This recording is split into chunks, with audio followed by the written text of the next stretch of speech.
আসসালামু আলাইকুম রহমতুল্লাহি ওয়া বারাকাতুহু। আমার বাংলাদেশ, প্রিয় বাংলাদেশ ভাই বোনদেরকে জানাই আন্তরিক শুভেচ্ছা ও অভিনন্দন। দেখেন বাংলাদেশে কী হইতেছে না হইতেছে আপনারা সব কিছুই জানেন। ভার্সিটিতে যা হইতেছে, আপনাদের ছেলে মেয়ে আছে, আমাদের ভাই বোন আছে ওইখানে, কিন্তু আপনারা সবাই ওদের পাশে দাঁড়াবেন, সকলকে স্যালুট জানাবেন, ধন্যবাদ জানাবেন যারা তাদের এই সফলতা অর্জন করতে পারেন।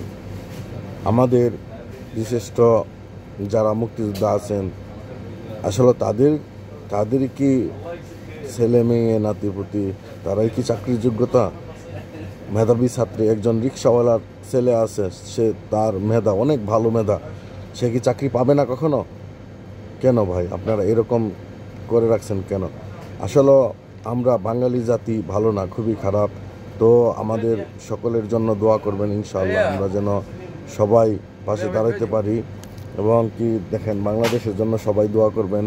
বাংলাদেশের পরিস্থিতি খুবই খারাপ এবং আল্লাহ তাআলা যেন ওনাদেরকে সকলকে তৌফিক দান করেন। আর যারা মৃত্যু হয়েছে, যাদের অকালে মৃত্যু হয়েছে, বা এটাকে মৃত্যু বলে না, তাদেরকে আপনার এই শহীদ হয়েছে, যারা শহীদ হয়েছে তাদেরকে দোয়া করবেন। জুমা মুবারক, জুমার দিন আল্লাহ তাআলার কাছে দোয়া করি আল্লাহ তাআলা ওনাদেরকে যেন বেহেশতের নসিব দান করেন। এবং আপনারা সবাই ভিডিওটা দেখবেন। তো ভাই শেয়ার করেন না করেন এটা আপনাদের ব্যক্তিগত ব্যাপার। তো আসলে যে কথাগুলি বলতেছি, ক্লান্ত মন নিয়ে কথাগুলো বলতেছি, আপনারা সবাই ভিডিওটা দেখবেন এবং সবাই সবার পাশে দাঁড়াইবেন। বাংলাদেশের পরিস্থিতি খুবই খারাপ, আল্লাহ তাআলা যেন তাদের উপরে রহমত নাজিল করে দেন।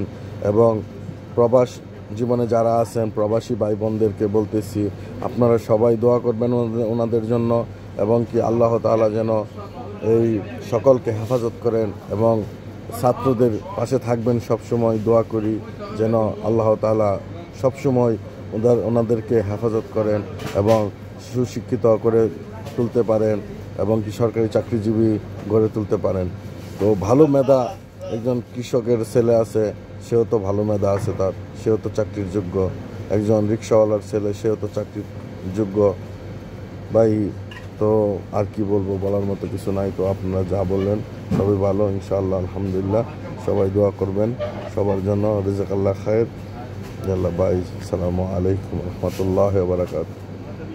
সবাই সবার জন্য দোয়া করবেন, যেন ভিডিওটা লাইক কমেন্ট শেয়ার করে দিবেন। সবাই সবার পাশে থাকবেন, দোয়া করি, সেই কামনা করি। আসলে কি বলবো ভাই, মানে দুঃখ লাগে, মাঝে মাঝে অনেক দুঃখ লাগে। এই যে ঘটনাগুলি ঘটতেছে, তাজা রক্তগুলি, তাজা প্রাণগুলি তারা কেড়ে নিতেছে পুলিশ লেলিয়ে দিয়ে। ভাই আর কিছু বলার নেই। তো ভালো থাকবেন, সুস্থ থাকবেন, আল্লাহ হাফেজ।